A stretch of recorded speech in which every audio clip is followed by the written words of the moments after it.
हम सबका जीवन कर्म के बंधन से जकड़ा हुआ है। कर्म का बंधन बड़ा दुखदाई होता है। आज हमें जो जीवन मिला है कर्म के द्वारा ही मिला है। संसार में जो भी जन्म लेता है या प्राणी जगत में यदि देखता हूं तो सब कर्म के बंधन से बंधे हुए हैं। हम आश्रव भावना में पढ़ते हैं, आश्रव दुखकार घनेरे बुद्धिवंत तिन्हे निर्वेरे।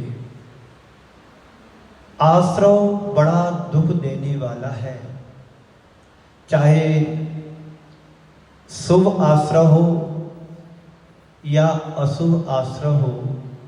शुभ आश्रय हमारे लिए पुण्य की सामग्री प्रदान करता है तो अशुभ आश्रय हमारे लिए दुख की सामग्री जुटाता है। आश्रय कोई सा भी हो हमें दुख देता ही देता है। इस बात को समझने वाला व्यक्ति आश्रय से बचने का प्रयत्न करता है, क्योंकि हमारे साथ जो कर्म लगे हुए हैं वे 8 कर्म हैं और उन 8 कर्मों में से 7 कर्मों का आश्रय प्रतिफल हमारी आत्मा से जुड़ रहा है। और ये आश्रय हमारे लिए दुख को देने वाला है। जब तक संसार में कर्म के बंधन से हम बंधे रहेंगे, कर्म के बंधन से जकड़े रहेंगे, तब तक संसार से हमें मुक्ति मिलने वाली नहीं है। महापुरुषों के जीवन को भी हम याद करते हैं, उनको देखते हैं तो पाते उनके जीवन में भी कर्मों ने नहीं छोड़ा। भगवान पारसनाथ भगवान के जीवन को देखो, महापुरुष तीर्थंकर बनने वाले, उन्हें भी कर्मों ने नहीं छोड़ा। तो हम और तुम लगते कहां हो? जो आश्रय हमने बीज के रूप में बोया है वो एक दिन हमारे लिए अच्छा और बुरा फल देकर के जरूर जाता है। कर्म की निर्जरा बिना फल दिए होता ही नहीं है। भावनाओं के क्रम में आज हमारा चिंतन और आगे ले जाता है हमारे लिए। आज हमें आश्रय भावना की बात करना है। कल हम शरीर के स्तर पर जिए, शरीर के बारे में हमने सोचा और विचार भी किया था कि शरीर असुचिता का पिंड है। इस शरीर के स्पर्श होते ही पवित्र से पवित्र वस्तु भी पल में आप पवित्र हो जाती है। इसके बाद हम आगे चलते हैं तो भावनाओं के क्रम में आज आश्रय भावना का चिंतन मनन हमारे लिए करना है, क्योंकि आश्रय निरंतर जारी है। इस बात को भी ध्यान में रखना है। हम भूल जाते हैं कि हम मनुष्य बन गए, हम पुरुष बन गए, हम स्त्री बन गए, हम नपुंसक बन गए, पर एक आश्रय जो जारी है ना, उस तरफ भी हमारे लिए ध्यान देना है। हम कोई सी भी क्रिया करें, क्रिया के साथ आश्रय जारी है। हम यदि मंदिर में कोई भी क्रिया करते हैं तो वो सम्यक वर्धनी क्रिया मानी जाती है। अभी जैसे कि आप लोग शांति धारा के लिए उत्प्रेरित हो रहे थे, शांति धारा करने के लिए खड़े हुए थे, तो मैंने कहा था कि जितने लोग यहाँ पर बैठे हैं ये सब सम्यक वर्धनी क्रिया में सहयोगी बन रहे हैं। और यहाँ से छूटते ही बाहर चले जाते हैं, मंदिर की देरी के बाहर पहुंचते ही विचारों में परिवर्तन आता है, जीवन में परिवर्तन आता है, हमारी एक्टिविटी में परिवर्तन आ जाता है। वहां पर भी आश्रय जारी है और मंदिर के अंदर भी आश्रय जारी है। इसलिए आचार्य उमा स्वामी महाराज ने एक सूत्र दिया है तत्वार सूत्र में, शुभ पुण्य से शुभ पापस्य। शुभ पुण्य के योग से शुभ आश्रय होता है और अशुभ योग से पाप का आश्रय होता है। आश्रय जारी है, एक पल भी हमारा कर्म बंधन से रुक नहीं रहा है। उठते बैठते खाते पीते जागते सोते या कोई भी क्रिया के साथ यदि हमारा मन जुड़ा है, राग देश जुड़ा है, तो आश्रव हो ही रहा है। सोते समय भी हमारा आश्रव होता है, बैठते उठते समय भी पाप का आश्रव, पुण्य का आश्रव होता है। ये निरंतर क्रिया चलती रहती है। मेरे दुख का कारण क्या है? आपके जीवन में दुख आते हैं, सुख भी आते हैं, तो कभी आपने विचार किया कि सुख की सामग्री मिली है, पुण्य के योग से मिली है, तो आपने ऐसा क्या किया होगा कि हमें सारी अनुकूलताएं मिली हुई है? कल हमारे सामने एक प्रश्न आया था शाम के समय कि मनुष्य पर्याय हमें मिली है तो क्यों और कैसे मिली है? मनुष्य पर्याय को तुमने पाने के लिए ना जाने कितने जन्मों में पुण्य इकट्ठा किया होगा, पाप से निर्वृत्ति की होगी, मंद कसाय रखी होगी, परिणामों में निर्मलता लाए होंगे, आरंभ सारंभ कम किया होगा, जिससे तुम्हें ये मनुष्य पर्याय मिली। और परोपकार के कार्य किए होंगे, दान पुण्य के काम किए होंगे, तब तुम्हें जाकर के मनुष्य पर्याय मिलती है। आज यदि मनुष्य बनने के बाद यदि हम वो नहीं करें जो मुझे करना चाहिए था, और उससे विपरीत यदि करते हैं, तो वही मिलेगा जो तुम छोड़ करके आए। कर्म सिद्धांत है।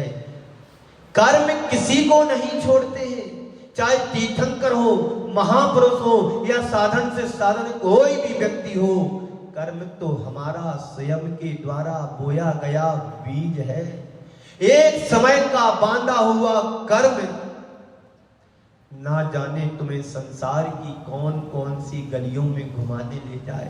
हम कृष्ण के जीवन को देखें। एक राज पुरुष होने के बाद भी राजा महाराजाओं के यहाँ जन्म लेने वाला है, वह भी जन्म कहाँ हुआ पता है तुम लोगों को?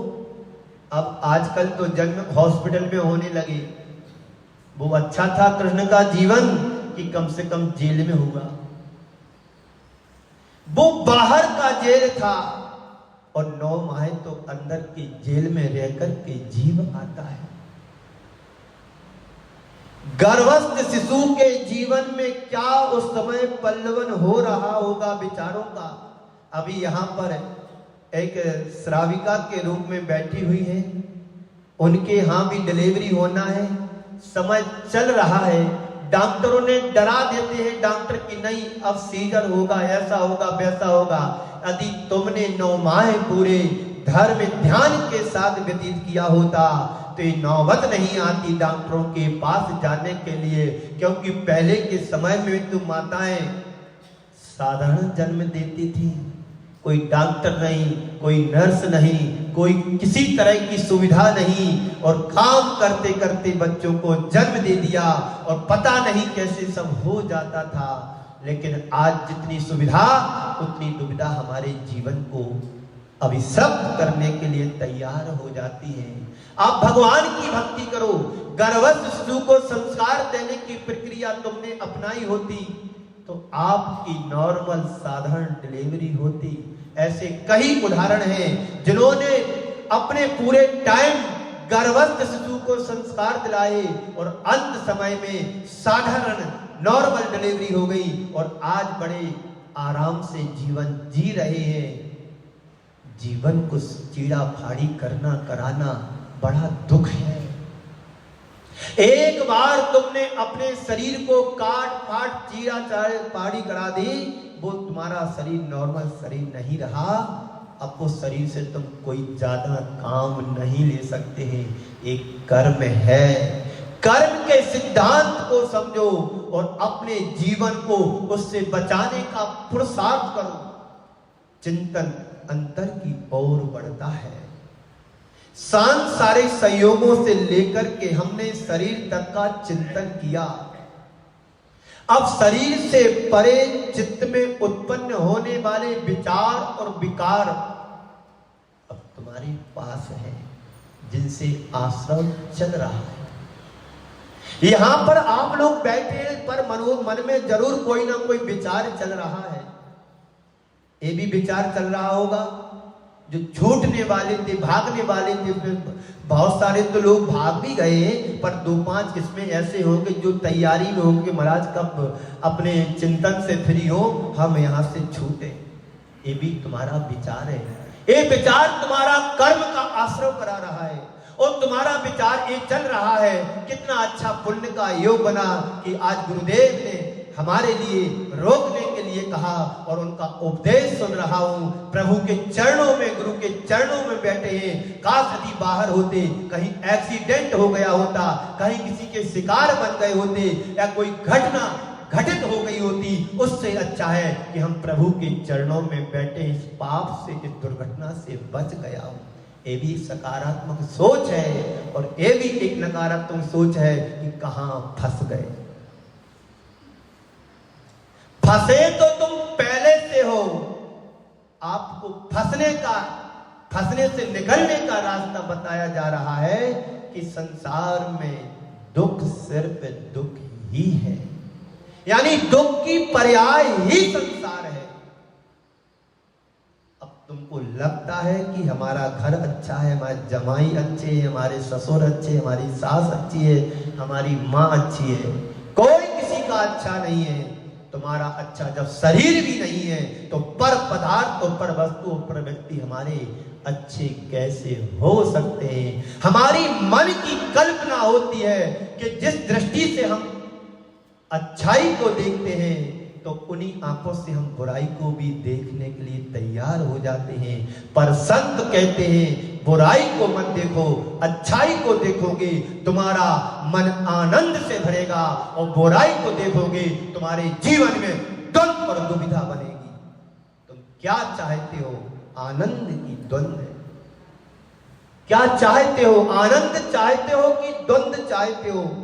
सुख चाहते हो कि दुख चाहते हो? अनुकूलताएं चाहते हो कि प्रतिकूलताएं? संपन्नता चाहते हो कि विपन्नता? क्या चाहते हो? विचार तुम्हें करना है। जीवन तुमने जो पाया है बड़े पुण्य के योग से पाया है, और जो जीवन पाएंगे जन्म लेते ही करोड़पति बन जाते हैं। और किसी के यहाँ जन्म होता है, जन्म लेते ही एक दीन दुखी परिवार में जन्म ले लेते हैं। इसी का नाम कर्म है, इसी का नाम आश्रय है। आश्रय हुआ नहीं, उसी क्षण तत्क्षण बंद भी होता है। तुम जैसे विचार करो वैसा आश्रय होगा, और जो आश्रय होगा उसके अनुरूप बंद होगा। वो बंद तुम्हें न जाने संसार की कौन कौन सी गलियों में घुमाने ले जाए। अभी तुम एक गली तो घूम रहे हो कोटा की, मनुष्य बनके। कौन कौन से घर तुमने घूम लिए। अब निज घर को जाने की तैयारी करो, जिस घर को पाने के बाद किसी और किसी के घर की जरूरत ना पड़े।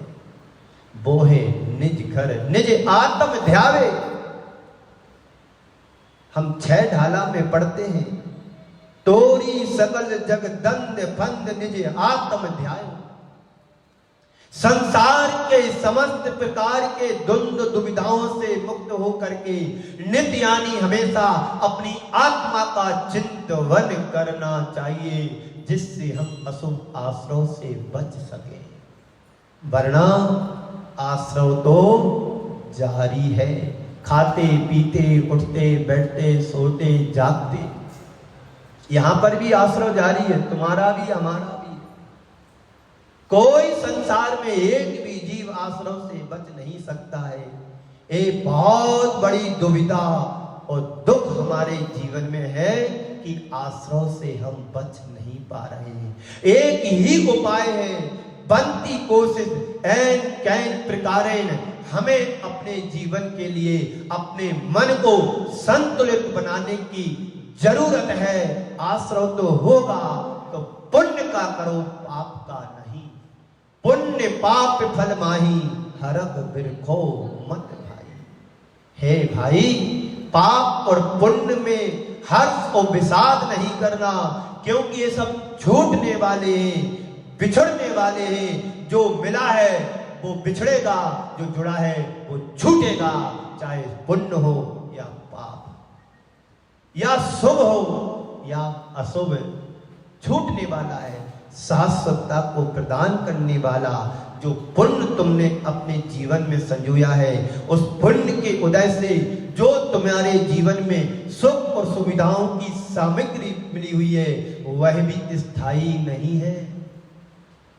जब मेरा जीवन भी स्थायी नहीं है, तो प्रत्यक्ष रूप से जो स्पष्ट चीजें हैं वो तुम्हारे जीवन में कैसे जुड़ सकती हैं?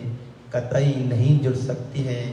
तो हर पल उत्पन्न होते हैं और हमारे विचार नष्ट हो जाते हैं। जैसे शांत सरोवर में एक कंकड़ डालते हैं, उससे जो लहरें निकलती हैं, दर बलय दर वो लहरें निकलती हैं, नष्ट हो जाती हैं, सीमा पर जाकर के समाप्त हो जाती हैं। ऐसे हमारे विचार हैं। अभी जो विचार जन्म ले रहे हैं, वो अगले पल दूसरे विचार आ जाते हैं, वो विनष्ट हो जाते हैं। सारी प्रक्रिया आश्रय और बंद की हम सारी जिंदगी करते रहते हैं। बहुत कम क्षण आते हमारे जीवन में जब संवर और निद्रा कर पाते हैं। बहुत कम क्षण हमारे जीवन से जुड़ पाते हैं जब हम पुण्य का आश्रय कर पाते हैं। आचार्य कुंद देव कहते हैं, रत्तो बंददिकम्मम रत्तो बंददिकम्मम मुंचति जीवो विराग संपन्नो ऐसो जिन उपदेशो धम्मा कम्मे सुमारजय। आचार्य कुंद देव कहते हैं, रत्तो बंददिकम्मम, यह संसारी प्राणी राग के द्वारा कर्म का बंध करता है। रत्तो बंददिकम्मम, राग द्वेष के द्वारा यह जीव संसारी प्राणी कर्म का बंध करता है। बैठ जाओ। लालू जी आए हमारे पास बिहार से, लालू प्रसाद यादव, बैठ जाओ। इनका पुण्य उदय में आया है सुख आश्रय करने के लिए कि आज पहली बार 8 दिन में हमारे समक्ष बैठने के लिए तैयार हो पाए, मात्र 10 मिनट के लिए। तिलक बड़े लगा लेना, पर काम तलवार के करोगे तो कल्याण होने वाला नहीं। तिलक से कुछ नहीं होता है। तिलक नहीं, तिलक के जैसे कार्य करने की जरूरत है, अन्यथा नहीं लेना। विनोद भाव में बोला है, लोग करते हैं ऐसे उल्टे काम, बड़े बड़े लंबे तिलक लगा लेते हैं, पंडित बन जाते हो, बाजू में छुरी चलाते रहते हैं। उनसे बचना है, हमें खुद को बचाना है और दूसरों से बचना भी है। तो मैं कह रहा था कि रत्तो बंददिकम्मम, यह संसारी प्राणी राग द्वेष के द्वारा कर्मों को बांधता है और ऐसे कर्म बांध लेता है, निदत्ति निकाच जैसे कर्मों को बांध लेता है। वो पाषाण जैसे हो जाते हैं, वज्र की तरह हो जाते हैं। उन कर्मों को हम समय से ही भोगेंगे, उसमें उत्कर्षण अपकर्षण आदि कुछ भी प्रतिक्रिया नहीं कर पाते। बन गया तो बन गया, भोगना ही पड़ेगा, चाहे हंसते हुए भोगो या रोते हुए भोगो, भोगना सिर्फ तुम्हें ही पड़ेगा। घर में यदि 4 व्यक्ति हैं और किसी को तीव्र कर्म का उदय आया, बीमारी ने घेर लिया, तो 3 बैठे रहेंगे पर उसके रोग शोक को दूर नहीं कर पाएंगे। हम गुरुदेव के चरणों में जाते उनको देखते हैं कि सारी जिंदगी उन्होंने सिर्फ धर्म ध्यान और परोपकार के कार्य के अलावा और कुछ भी अपने लिए भी नहीं। लेकिन उनके लिए भी महापुरुष के रूप में उन्होंने उदीना की कर्मों की, और ऐसा कर्म उदय में आया कि वो कर्म उनको लेकर के चला गया। महापुरुष जो होते हैं वो अपने कर्मों की उदीना कर लेते हैं कि चलो यहाँ का कर्म यहीं भोग करके जाओ, परभव में हम सुख शांति से जीवन जिएंगे। यही तीर्थंकर भगवंत करते हैं कि अपना कर्म स्वयं उदीर्णित करते हैं, और वो जो वर्षों बाद पहले आना था वो वर्षों पहले आ जाता है जो वर्षों बाद आना था। इसी को बोलते उदीना। 2 प्रकार का आश्रय होता है, एक भाव आश्रय, एक द्रव्य आश्रय। आश्रव। द्रव्य आश्रव 8 कर्मों के द्वारा होता है। भाव आश्रय, राग देश आदि तुम्हारे मन के विचार और विकार ये भाव आश्रय होते हैं। हम द्रव्य आश्रय से तो बचने का कदाचित प्रयास कर लेते हैं, पर भावों से कोई नहीं बच पाता है। बैठे शरीर से मंदिर में है, पर हमारा मन कहां कहां नहीं घूम करके आ गया। 1 सेकंड में बात होते ही नहीं हम वहां पहुंच जाते हैं जहां पर हमने अटखेलियां खेली होगी। वहां पर हम पहुंच जाते, विचार करते ही तीर्थराज सम्मेद जगत जी की पार्षद टोंक पर शब्द आते ही हमारा मन वहां पहुंच जाता है। चाहे अच्छा हो या मन हो, आपके सामने मान लीजिए कैमरा हो, आप जैसा एक्शन करेंगे, जो विचार देंगे, वो सारा का सारा कैमरे में सेव हो जाता है, रिकॉर्डिंग हो जाती है। और आप जब चाहो मनपसंद चीज को बार बार आप उसको निकाल करके देख भी सकते, सुन भी सकते। बात समझ में आ रही ना? आप कैमरे के माध्यम से फॉरवर्ड कर सकते हैं, जो पसंद है उसको वापस प्ले करके देख सकते हैं, और जो पसंद नहीं है उसको डिलीट भी तो मार सकते हैं। यही व्यवस्था होती है ना। लेकिन कर्म के सिद्धांत में ना कोई व्यवस्था है इस तरह की, ना फॉरवर्ड कर सकते, ना डिलीट कर सकते हैं। जो है सो है, उसे तुम्हें भोगना ही होगा। इस कर्म के बंधन से कोई भी नहीं बच सकता है। तो ये विचार भी मेरा स्वभाव नहीं है, और विकार भी मेरे आत्मा का स्वरूप, विभाव परिणाम भी हमारा नहीं है, बल्कि ये मेरी आत्मा के सबसे अलग सबल कारण है। जब तक मैं इन कारणों का निवारण नहीं कर लेते हैं, तब तक तुम्हारा जीवन सुखी भी नहीं हो सकता है। सुख सब चाहते हैं, पर सुख के संसाधनों को अपनाना नहीं चाहते। घर के गृहस्थिक जीवन के कार्यों में सिर्फ पाप ही पाप होता है। आश्रव अशुभ का होता है। और मंदिर में जब प्रवेश करते हैं, यहाँ की झाड़ू लगाना भी पुण्य के आश्रव में सहयोगी बनता। माली झाड़ू लगाएगा तो विवेकहीन होने के कारण झाड़ू के साथ चींटियों को भी मार करके चला जाएगा। और कोई धर्मात्मा झाड़ू मंदिर की लगाएगा, सफाई करेगा, तो जीवों को बचा करके करेगा। ये शुभ आश्रव है। आश्रव दुखकार घनेरे, बुद्धिवंत तिने निर्वेरे।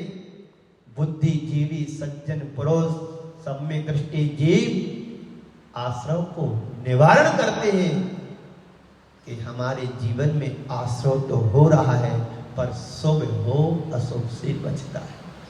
घर गृहस्थी में जीवन जीता है, उसकी मजबूरी होती है कि मुझे जीवन निर्वाह करना है, परिवार को बसाया है, मुझे अपने कर्तव्य का, दायित्व का पालन करना है। मैं कर नहीं रहा हूं, करना पड़ रहा है। कई बार मजबूरियां ग्रस्तों की हो जाती है कि सामने वाले की रिक्वायरमेंट को पूरा करना पड़ता है। मन से नहीं करता है, लेकिन करना पड़ रहा है, तो इसमें पाप का आश्रय कमती होता है, कम होता है। और जो जानबूझ करके कार्य करता है, उसे प्लस में भी पाप का आश्रय होता है। तो रक्तो बंदधि कम्मम मुंचति जीवो विराग संपन्नो। तो संसारी प्राणी सम्यक दृष्टि जीव वीतरागता के द्वारा उन कर्मों का क्षय कर लेता है, नष्ट कर लेता है। ऐसा जिनोपदेश हो, ऐसा मैं नहीं कह रहा हूं। मुनियों के नाथ शिरोमणि तीर्थंकर भगवान अरहंत प्रभु का उपदेश में आया। ऐसो जिनो उपदेश हो, ऐसा जिनेन्द्र भगवान के उपदेश में कहा गया है। तम्मा कम्मेसु मारत जय, इसलिए राग से बचो और धर्म और वीतरागता से जुड़ो। वीतरागता के प्रति हमारे जीवन में अनुरक्ति होना चाहिए, अनुराग होना चाहिए। पर आप लोगों के साथ विडंबना ये है जितना राग तुम्हारा भगवान से होता है उससे कहीं अधिक अनुराग तुम्हारा सांसारिक चीजों से होता है और संसार के प्रपंचों से होता है। बोलो सही बोला कि गलत बोला? जितना राग तुम्हारा पूजन से है उतना उससे कहीं ज्यादा अनुराग तुम्हारा भक्ति से है, मुक्ति से नहीं है। इससे बचो। तो क्या महाराज संसार छोड़ दें, घर छोड़ दें, परिवार छोड़ दें? छोड़ो तो बहुत अच्छी बात है। नहीं छोड़ सको तो कम से कम आसक्ति से तो बचो। आसक्ति तो उससे तो आप बच सकते हो। छूटना तो एक दिन घर वैसे ही है, तुम क्या छोड़ोगे? तुम छोड़ करके चले जाओ, तुम्हारे से छुड़ा लिया जाएगा। जब आयु कर्म पूरा होगा तो तुम्हें एक पल भी यहाँ रखने के लिए कोई तैयार नहीं होगा। जिनके साथ तुमने सारी जिंदगी बिताई है वही भी व्यक्ति कहेगा भैया जल्दी जल्दी ले जाओ, भैया जल्दी जल्दी ले जाओ, अब नहीं रहे, क्या कर सकते हैं। तो जीवन को सुखी बनाने की बात है। मैं दुखी किस कारण से हूं ये भी विचार करना है। अपने अंदर जो दुख हो रहा है, चाहे शारीरिक हो, चाहे मानसिक हो, चाहे सामाजिक हो, चाहे व्यापारिक हो, या किसी भी तरह का दुख तुम्हारे अंदर आ रहा है तो उसका कारण क्या है? उस कारण को समझो, फिर उस कारण को समझ कर उसका निवारण करने का उपाय खोजो। आश्रव भावना का मतलब सिर्फ यही है कि जहां जहां से शत्रु घुस रहे थे उन शत्रुओं को निकाल करके बाहर फेंक दो, या उन शत्रुओं के दरवाजों को बंद कर दो, उन खिड़कियों को बंद कर दो। आपके घर में खिड़की तो होगी एक आधी, बोलो है कि नहीं? कि गोदाम बना दी, खिड़की है ना? जब आंधी तूफान चलता है खिड़की से धूल आती है तो तुम क्या करते हो? बोलो। जब तूफान आ रहा, अंदर धूल आ रही, बारिश के छींटे आ रहे, रज आ रही है, तो क्या करते हो आप? खिड़की को बंद कर दे। पक्का है ना कि दूसरी ओर खोल देते बाजू वाले को, तुम भी आ जाओ?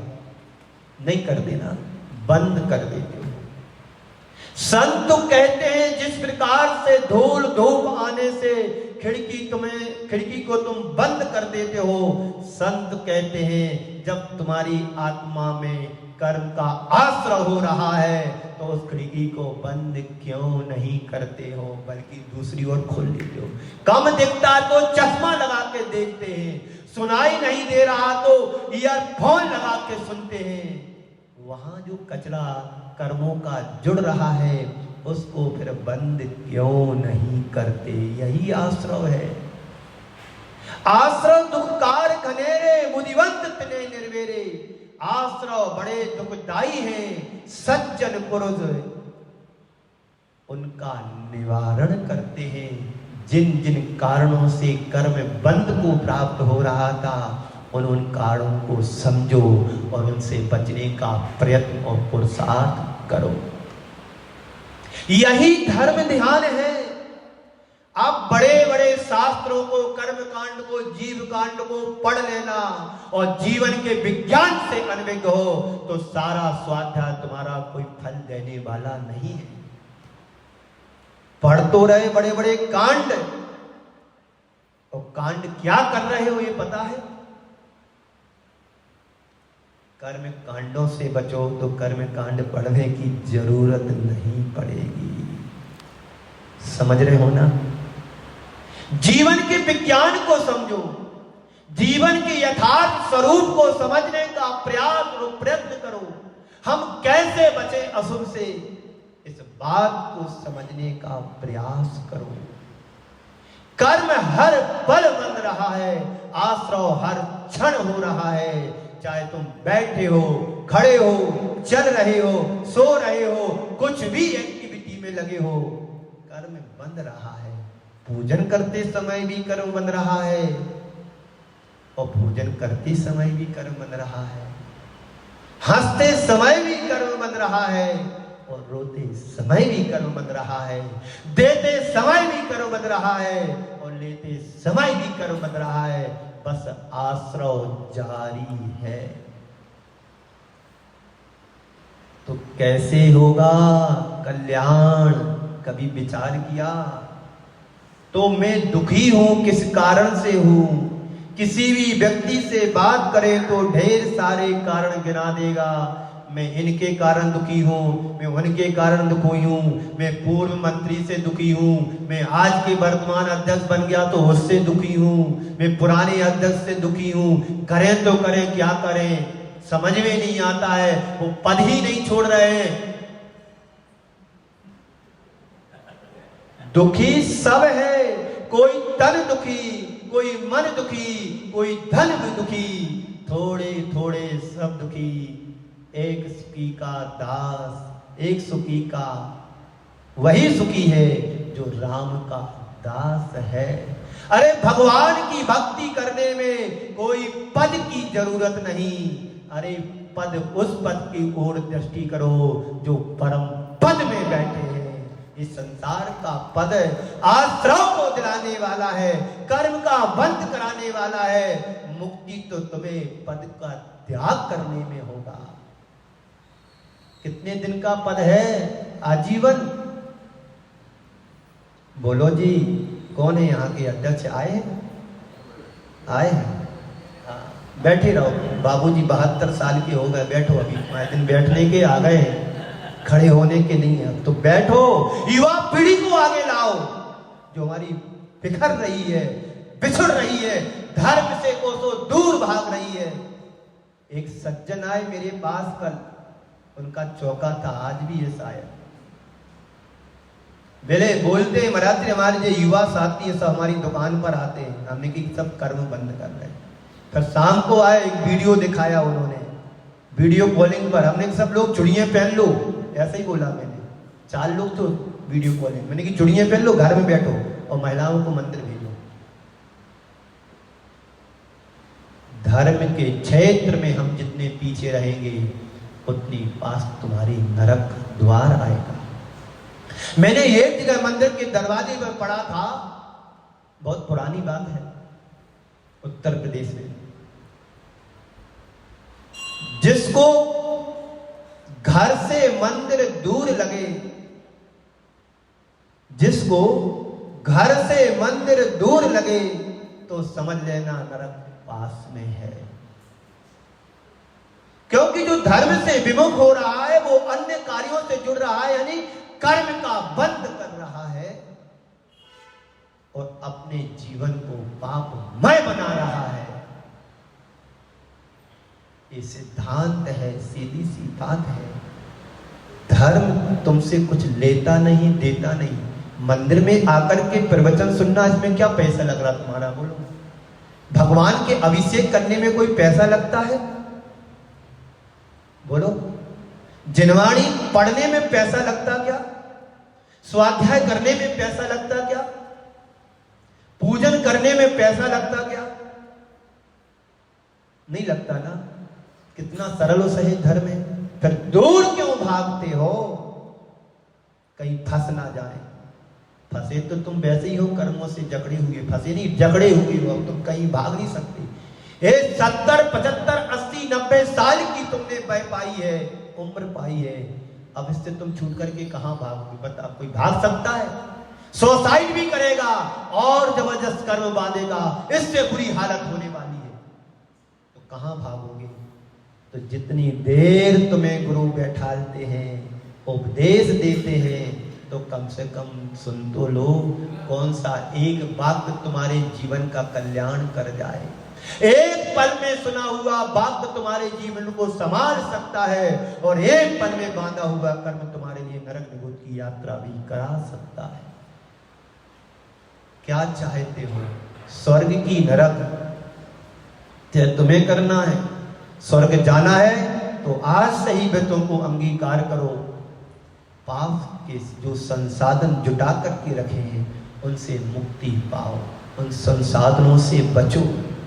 आए दिन हम नए नए संसाधनों को अपनाते चले जा रहे हैं और कर्म बांधते चले जा रहे हैं, कर्मों का पिंड बन रहा है। अब इसको भोगने के लिए कहाँ जाना होगा? जब मरोगे तब पता पड़ेगा, अभी नहीं मालूम पड़ेगा। अभी तो तुम्हारा पुण्य का उदय चल रहा है। इस पुण्य के उदय से पाप भी पीछा हो जाता है, और जब पाप कर्म का तीव्र उदय आता है तो पुण्य की गठरी कम हो जाती है, पाप हावी हो जाता है। फिर कहते हैं क्या करें, अब रहा नहीं जाता है, सहा नहीं जाता है, कहा नहीं जाता है, करें तो क्या करें? भगवान जल्दी उठा लो। भगवान भी तुमसे होशियार है, ऐसे नहीं उठाएंगे, पूरा पनिशमेंट मिलेगा। जेल गए तो 20 साल भोग के आना होगा, इससे कम नहीं होगा। अब तुमने जेल पाई मनुष्य पर्याय की 80, 90, 85, 90 साल की, भोगो। अब घोड़ा बन के भोगो, वजन लाद करके चलो। कर्म है, ना जीने देता है ना मरने देता है, एक कर्म है। सुन रहे हो? ताली तो बजाने का द्वार कैसा लग रहा है? अब सबकी कहानी सुन रहे हैं अपन, किसी और की कहानी नहीं है, हमारी और तुम्हारी है। माँ सुनाओ वो कहानी, माँ सुनाओ वो कहानी, जिसमें राजा हो न रानी। माँ वो कहानी सुनाओ जिसमें राजा भी ना हो और रानी भी ना हो। तो वो है बीत रास्ता की कहानी, जो माँ जिनवाड़ी में लिखी है, सबकी अपनी और पुरानी नई कहानी। सबकी कहानी डायरी है तो भगवान की जिनवाड़ी में है। हम कौन कौन से कर्म बांध करके कहां कहां घूम करके आए।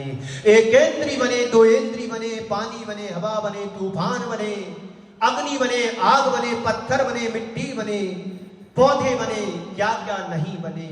इस जीव का क्या क्या नहीं हुआ।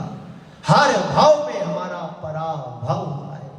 अब थोड़ा सा पुण्य जागा है, मनुष्य पर्याय मिली, उत्तम कुल मिला, जिनवाणी मिली, देव शास्त्र गुरु की सन्निधि पा रहे हैं, और फिर भी हम बच करके इससे रहे तो भगवान ही तुम्हें बचाए, क्या होगा? भगवान ही बचा सकता है कि तुम्हारा क्या होगा। इसलिए धर्म से जुड़ो, धर्मात्मा से जुड़ो, और कर्म से बचो, असुर कर्म से बचो। तो मैं इस कारण से दुखी हूं, मैं उस कारण से दुखी हूं, इसने दुखी बना दिया, उसने दुखी बना दिया, इस वजह से दुखी हूं, उस वजह से दुखी हूं। दुख के कारणों की जब भी चर्चा हो तो व्यक्ति निमित्तों की तरफ अपना ध्यान केंद्रित करता है कि इन अध्यक्ष साहब ने इन अध्यक्ष साहब को परेशान किया। कोई किसी को परेशान नहीं कर सकता है। दो प्राणी हैं, एक सिंह की वृत्ति में जीने वाला सिंह है, और एक कुत्ते की जाति में कुत्ते की तरह जीने वाला व्यक्ति है। दोनों हैं, शेर भी है और कुत्ता भी। उदाहरण समझना, कुत्ते को जब भी तुम पत्थर या डंडा मारोगे तो कुत्ता उस डंडे या पत्थर को पकड़ने का प्रयास करता है कि इसने मुझे मारा है। देख लेना, कभी अनुभवी होंगे सबके। पत्थर फेंक करके कुत्ते को भगाने के लिए तुमने उसको ऐसा किया तो कुत्ता किसको पकड़ता है? मारने वाले को, कि जो फेंका गया उसको है, जो फेंका गया उसको। पर सिंह इससे आगे की बात को करता है। सिंह के लिए यदि तुम पत्थर मारोगे, गोली मारोगे, तो गोली की तरफ नहीं भागेगा। कहां से गोली आई उसको देखेगा। ये तो गोली आई और गई, किसने मेरी तरफ गोली चलाई उसको देखता है। तो धर्मात्मा जो होता है वो निमित्त को नहीं, कहां से गोली चल रही उसको पकड़ता है। कर्म मेरा था, निमित्त तो अभी मिला है। पर जो कुत्ते की तरह होते हैं वो निमित्त को पकड़ते हैं कि रामलाल ने हमारा बिगाड़ किया। हम सिंह वृद्धि से जिए, सिंह की तरह दहाड़े, हम कुत्ते की तरह नहीं पूंछ दबा करके भागे। कर्म सिद्धांत को समझने वाला निमित्त की तरफ नहीं दौड़ता है, अपने उपादान की तरफ ध्यान देता है कि मेरा स्वयं का कर्म था तो आज वो सेटल हो रहा है। एक बार गुरुदेव ने कहा था, तुम्हारे घर में कोई ऐसा विकलांग बनकर के जन्म ले ले, सुन रहे हो ना, होते हैं हर घर में कोई ना कोई मिलता है। मैं 12 में था, नहीं असूर नगर में था, असूर नगर में था, एक 30-35 साल की लड़की बिस्तर पर पड़ी है, शरीर बेडोल हो रहा है, आय बाय बकती रहती है। मेरा उस कॉलोनी में आहार हुआ तो महाराज श्री इसको आशीर्वाद दें, ये ऐसी ऐसी हालत में है। मुझे देख करके अच्छा नहीं लगा। मैंने कहा कि देखो कर्म सिद्धांत को समझो कि इसके माता पिता जो भी हैं इसकी सेवा करें, इसकी किसी भी परिस्थिति को देख करके गुस्सा मत ना करें, गुस्सा ना करें। ठीक है, ये जीव तुम्हारे घर का था, कर्म बांधा, अब ब्याज सही चुकाने के लिए आया है। गुरुदेव ने यही कहा कि कोई जीव तुम्हारे घर में ऐसा विकलांग या मंद बुद्धि वाला जन्म ले लेता है, किसी भी तरह से वो तुम्हारा ब्याज सही चुकाने के लिए आता है। बस ये समझो, ये कर्म सिद्धांत है। बड़े बड़े ग्रंथ को पढ़ने की जरूरत नहीं है, बस इतना